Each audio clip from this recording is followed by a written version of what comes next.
Hello everyone. గత వారం ఒక 49 ఏళ్ల ఆవిడ తన ఇయర్లీ మ్యామోగ్రామ్ కోసం వచ్చారు.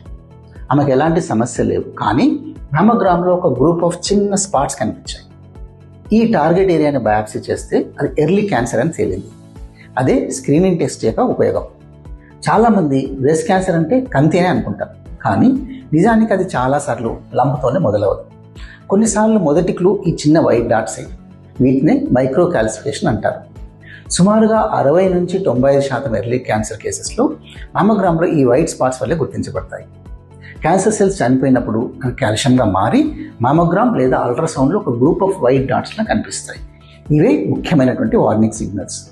ముఖ్యంగా గమనించాల్సింది ఏంటంటే, లంప్ చేతికి ఫీల్ అవ్వడానికి చాలా ముందుగానే ఈ మైక్రో క్యాల్సిఫికేషన్స్ డెవలప్ అవుతాయి. అంటే ఒక మ్యామోగ్రామ్ మీ చేతులు తాకలేని దాన్ని చూపిస్తుంది.